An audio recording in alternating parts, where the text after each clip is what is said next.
What's up, Pitt fans? Welcome back to another episode of In the Trenches here on the Post-Gazette Sports Now YouTube channel and podcast network. I'm Noah Hiles, Pitt Athletics beat reporter for the Pittsburgh Post-Gazette, and joining me as always are my co-hosts for this show, Jake Kradel and Gavin Bartholomew. Fellas, another week, another loss, 2-7 on the season. Florida State, tough opponent and just a tough outcome. You guys held strong in this one, and we're going to recap it now. I guess we'll start with this. You guys are playing toe-to-toe with the number 4 team in the country for 3 quarters, especially in that first half. What's it like on the sideline while that's going on? Because you've both been a part of some big upsets. What's it like? Did it have that feeling in the first half that like, oh, this is like Louisville? Did it feel like that? Did it have those vibes? Yeah, definitely. I think we know we can compete with anyone, like we've talked in previous weeks, and I feel like it had that vibe of like, hey, like if we really execute and do our job and just make sure we don't shoot ourselves in the foot, like we have a chance to win this. We can take this down to the last, couple minutes and just slug it out and see who wins. But I mean, like you said, after the first half, second half we just shot ourselves in the foot, I mean, I didn't really protect Christian that well in the second half, and then I felt like it just kind of fell apart. And any mistake we had or miscue, they took advantage of it and kind of showed why they're the number 4 team in the country. So I mean, but like you said, I think truly in the first half it felt like, all right, like we're gonna shock the world. We're gonna come out of here with a win, and we're gonna knock the number 4 team off. And if we would have kept doing what we were doing in that first half, executing, we would have been fine. But that's why got to finish better. But yeah, that's all I got there. Yeah, I mean, on the sideline, it was kind of like everyone was pretty positive, I'd say. Everyone was like cool, calm, and collective. I mean, obviously, almost like we've done it before. Kind of like Louisville in a way, I guess you could say. So, we just couldn't really get anything going offensively. We struggled with penalties. Run game wasn't really there, neither was the pass. And, turning the ball over doesn't really help. So I'm just cleaning up on those things. And, yeah. So just looking at the offense, because it feels like you guys are moving the football more than you have been in the first half of the season. Would you agree with that? Do you feel like – because some people, they point at the numbers and, the completion percentage is down, the run game's still not there. But as two guys who are part of this offense, do you feel like this offense has made strides this year? Yeah, definitely. I think we made a lot of strides since Christian took over. I think we're more explosive, or we're having more success in the pass game. Deep, I would say, in the deep ball, and that's going to open up the run game. I mean, if we can just get the run game established, and that starts with us up front. I mean, we got to really, just execute. Like I say it every week. It's so repetitive, but I mean, it's the truth. Like if we just do what we're coached to do, and the assignments and alignments, and just make holes to running backs. They'll hit them. We have good running backs in the backfield, but if we can open the run game up more, I mean, this offense is gonna open up way more, and that's where I think this offense thrives, is when you have a successful run game, because then you can do play action off those run plays we have, and then you can take shots to Gavin and the wide receivers. So I mean, that's one thing. Hopefully, these last 3 games we can figure it out and become more explosive and get 3 wins. Yeah, I mean, I think we've improved a lot. It's just the drive killers that are getting us, the pre-snap penalties. And, when you're starting back deep like that, it kind of forces you to almost try and, get to the sticks. So it doesn't really open anything up. But like Kradel said, if we can get the run game going and the pass game going, we can be a lethal team. And we just got to get to it. So, guys, obviously, this past loss knocked you out of bowl contention. I just have to ask, was the goal to reach a bowl? Obviously, at the start of the season, it was.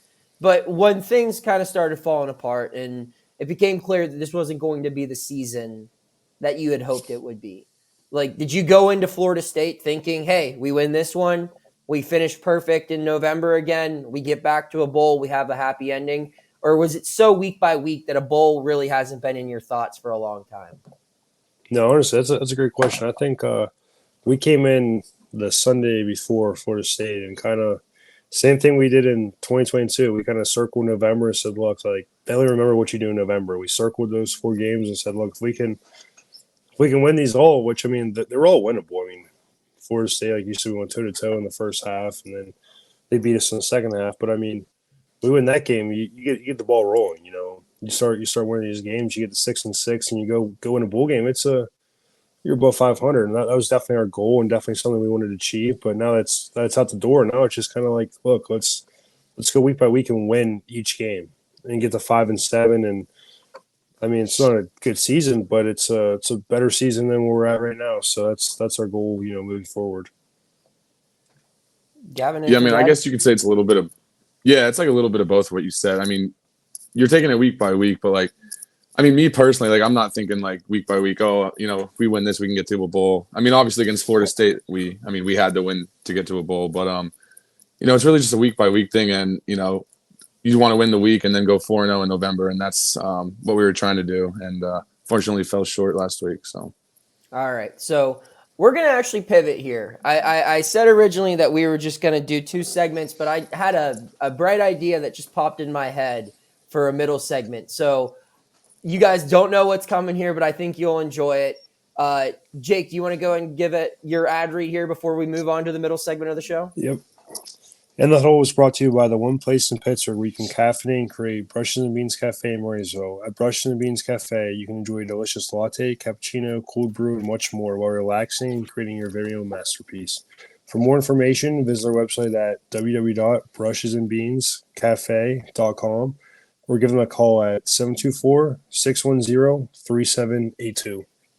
All right. So, guys, this week you play at Yankee Stadium. You're playing Syracuse. So, first off, I just want to ask, I mean, are you guys excited to play at Yankee Stadium? Jake, I've seen you at Pirate games. I know you're a baseball guy. Gavin, I see you posting about the Phillies all the time on your IG story.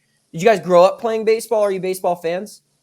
Yeah, definitely. I grew up playing baseball when I was younger for, you know, I think 5 to 6 years. I mean, honestly, wasn't that good at it, but I enjoy going to games and, you know, just sitting out there in the Bud Light outfield and, you know, have myself a few cold ones. But it's something I enjoy watching, and it's something, I mean, me and Gavin in the past, you know, months just kind of sat down in the basement and watched the playoffs, watched the Phillies, you know, go deep, and wish they would have won. I've been pretty cool to see them win, but yeah, no, I'm a big baseball fan. Gavin? yeah, I played baseball pretty much all throughout my life. I quit going in my junior year. But yeah, I mean, I've always loved baseball. I actually thought that was my sport, but it turns out it wasn't. So yeah, I'm excited. All right. So for a game this episode, what we're going to do is we're going to have a draft, us 3. And we're each going to pick 3 players who we would add to the Pitt football team. So 3 Major League Baseball players, I should say. And they could be current or past. I'll keep the list here. You guys just need to make a pick. But we'll go through. So you have to name a player. We'll say current, or they had to have played a game in your lifetime. So like you guys can't say like Willie Stargell or Roberto Clemente or Jackie Robinson or somebody. You have to say someone that you grew up watching or currently watch. And you have to say who they are, like your pick, what position you would have, and give a little bit of a reason behind it. You get it? Got the gist of it? All right, who wants first pick, Jake or Gavin? Which one wants to go first? Gavin, go first. I'll go. All right, Gavin, Yeah. you got the first overall pick. Probably Aaron Judge. I'd probably go tight end, honestly. That or like D end. I feel like that'd be like his best spot. You know, he's big body, strong, physical dude. I feel like that'd be a good spot. All right. So and then wait, hang on. So you got one pick, and then we're gonna move it over. So you're off the clock now. But do you want him at D end or tight end? I gotcha. I'm gonna go D end. Okay. Jake, you're on the clock now. I'll take Mike Trout. Mike Trout, where are you playing him? I'll tell you, I'm playing. Shit, I think Mike Trout's gonna be my Mike linebacker. I think that dude can run and hit. I mean, he's solid, like athletic, kind of like I don't know. I think dude's a stud. I mean, He's a brick house, so I think it's my Mike linebacker. Okay. All right. So my first pick, I will go with, and Gavin, I'm sorry to do this to you, but I'm going to get Kyle Schwarber, and I'm going to make him a fullback. Oh, I think that Kyle Schwarber, if it's 3rd and short, Frank Signetti has a weapon on 3rd and short with Schwarber in the backfield. I know he tore his ACL in 2016, but I still think if you need 3 yards, Kyle Schwarber could get you 3 yards. So that'll be my pick. And then I get a second one because it's a snake draft here. I will go with my second pick. I'll go with, you know what? I'm going to go, again, this was in my lifetime playing. I'm going to go with Joe Mauer. You guys, I'm sure you remember him, Twins catcher. He was, I believe, the #1 quarterback in the country his senior year of high school, and he chose baseball instead. So I'm going to go Joe Mauer as a quarterback. Jake, you're on the clock now. This one might be cheating, but what about Deion Sanders, man? That's actually a really good pick. I mean, were you alive when Deion Sanders played? I mean, Baseball? I was born in '99. He played up until what? Let me see. 2000. he's got it right in front of him. Oh, you have. No, I don't. I'm he played his last baseball game in 2001. So we'll give it to you. All right. Put him at corner and wide receiver. He's gonna be like my Travis Hunter, you know what I mean? That's not a bad pick. All right. Gavin? I'm gonna go with Trey Turner, and I'm gonna put him at slot. Ooh, okay. Yeah. So, I mean, you guys play in Boo City, but the Phillies, they were actually cheering for him, and they got him going. So, is that the mentality that you would need positive reinforcement to get him going again like that? Are you familiar with that story as a Phillies fan? Yeah, I heard of it. Yeah. Okay. So, all right. So, your final pick, Gavin. I'm gonna go. I'm gonna go. Keep it Philly. Ryan Howard. Put him at tackle. Ryan Howard at tackle? Yeah. He wasn't that fat, was he? I mean, he couldn't move very well. Like, he couldn't. I feel like that's the only place you probably would be able to play football. Yeah. I don't know. All right. Maybe. Jake, you're on the clock. Man. give me Josh Harrison. I'm gonna put him. He's gonna be my do it all guy. He's gonna play a little bit of running back, a little bit in the slot. He's gonna be a gadget guy. I wrote OW, offensive weapon. Yes. For you. Okay. Yeah. All right. So my final pick, and this might be a niche one. But we'll go with Jaba Chamberlain. Are you familiar with who that is? I've heard the name. I can't put. Go ahead and look up Jaba Chamberlain. We're putting him right at a 2 technique, just right up the middle. He is just going right up the gut. He's plugging it all up, and he's stopping the run. He's not going to be playing 3 downs, especially in the shape he's probably in now. But Jaba Chamberlain, who played on the same field as you guys, will be playing on Saturday. Yes, was a hoss if you've ever seen one. So, all right. So those are the teams. Jake's got Mike Trout at middle linebacker, Deion at wideout and DB, and Josh Harrison. I gotta tell you, I think Jake's got us, Gavin, in this draft. He's got some studs. Yeah. I got Schwarber at fullback, Joe Mauer at quarterback, and Jaba Chamberlain at defensive tackle. Gavin's got Aaron Judge, Trey Turner, and Ryan Howard. Yeah, I like my team the least. I like your guys' teams a lot more. So we'll get back to. Did you guys enjoy this? Did you enjoy this audible, or could we have gone with? I did. That was awesome. Okay. No, that was good. Yeah, it was fun. All right, cool. But real quick, also, favorite baseball player of all time for both of you. Oh man. Huh. I'm trying to think. I'd say McCutchen. Honestly, growing up, Go ahead, Jake.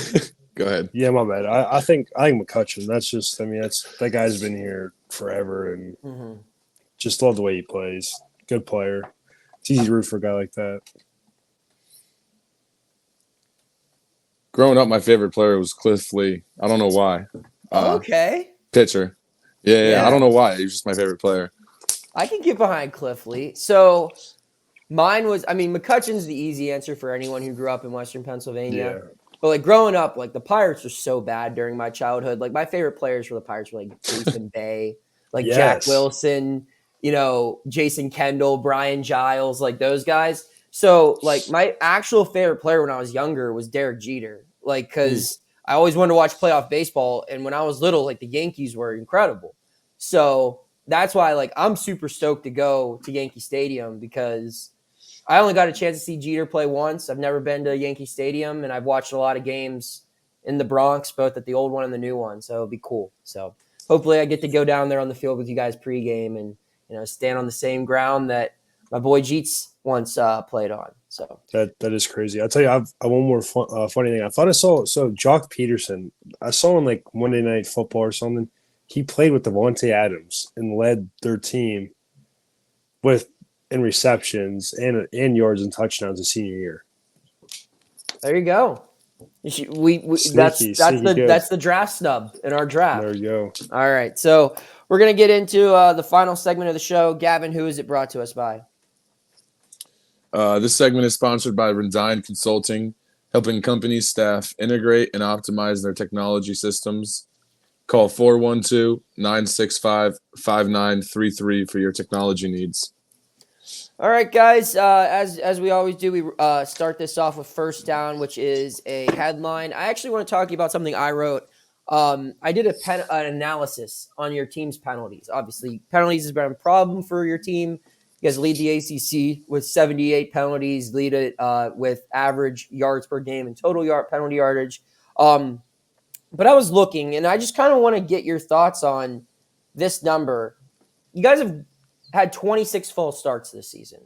And to build off of that, you had 7 delay of games. So you combine those two, and over 75% of your offensive penalties this year have come before the ball's snapped. Just want to get your take on why you think that's the case. What do you think's going wrong there where you guys are making an error before the play even begins? Yeah, it's one of those things where like in practice, like we do penalties and stuff, and we've kind of had like, I wouldn't say a decent amount of false starts, but it's been like a repetitive thing that we've like kind of said it correlates. Like, I mean, when you jump off sides in practice, you usually do it in the game, and that's where I think in practice this week we've been much better. So hopefully that translates into the game of us not, having false starts and, I guess delay of game penalties. But I just think that's one of those things where like we have to clean up. Like we have to stop thinking as much. We just got to go up the line. Like, I mean, if we have to over communicate it, like, hey, it's on, the first HUD, second HUD, or whatever. I mean, just like honestly, just tell the guy beside you. Just make it a lot easier so people aren't thinking. But I just think it could be like people just thinking too much about the play and not the snap count and vice versa, and causing people to just, get out of their element and jump, which is something that, like you said, we have to eliminate. That's just one of those things that kills you. It's drive stoppers. It's put you from first down to first and 15, and then you have a different call. It's hard to run on first and 15. You want to pass it like to get back to the sticks, and it's like you just want to have efficient plays and start off the drive the right way and not have those drive killers. Yeah, like he said, I mean, it's one of those things where you could practice 1,000 times and get it right, but like as soon as you get in a game, like you lose focus for 1 second and then you just forget what like the snap count is, and it's killing us, and it's something we got to eliminate, and we're working on it at practice, and hopefully we can just translate it over to the game. All right, we move now to the second thing. Say something nice. Say something nice about Syracuse. They're a talented team. They're a team that pretty much, I think, on defensive side, like we saw like the same guys. I don't know if they really graduated too many guys, but just playing them from last year to this year, I pretty much think it was like the same guys. And And, they've got a lot better. And when you have a team that just, can retain guys and, keep growing in their system and learning their system and stuff like that, you see that on film. And, they're flying around. They have a lot of they do a lot of stunts, a lot of movements and stuff to throw the offense off and, try to just get home to the quarterback. So I'm super excited for the challenge and, play them in Yankee Stadium. Yeah, I mean, they're a good team, like Jake said. Been going against the same guys they got for the past year or two. They do a lot of different stunts and stuff up front that, we've been working on and mastering this week. So it'll be fun to see it this week. Third segment is, or third part of this is practice player of the week. Guys, who are your picks for that? I'm going to take Rodney Hammond, man. That's my guy. He's been working his tail off, hasn't had the production I'm sure he's wanted to have, so far through 9 games. But I think it's a guy that if we up front do our job, he can really open it up and help us become two-dimensional, So I think it's a guy to look for this week. Yeah, I'm going to go with defensive guy, Dayon Hayes. I thought this week at practice going against him, he was doing a great job. The scout team, like the O-line and tight ends said that he was tearing it up, doing a great job this week with their installs. So I'm excited to see him tear it up this week. And last but certainly not least, key to victory. How does Pitt take down Syracuse? 5 words or less. Limit the penalties and be explosive. That is way more than 5 words. Yeah. I'm going to say no turnovers. All right. I'll add one in. How about just get it done? There we go. Yeah. GID. There you go. Blue vase it. Yeah, blue vase it, right? Blue vase you can it, see it yeah. in the Blue background vase it. here. Yep, there it is. Oh, yeah, there you go. It's looming over me still. All right, guys, any final thoughts as we wrap up another show? Let's just go win. No. I like to win. Yeah. Let's go win games. All right, fair enough. I like to write about wins, so that would be great. All right, Yeah. So for Gavin, for Jake, I'm Noah Hiles signing off saying keep tuning in to In the Trenches and keep subscribe to the Post-Gazette Sports Now YouTube channel podcast network for all of your Pittsburgh sports coverage by the Pittsburgh Post-Gazette. Take care.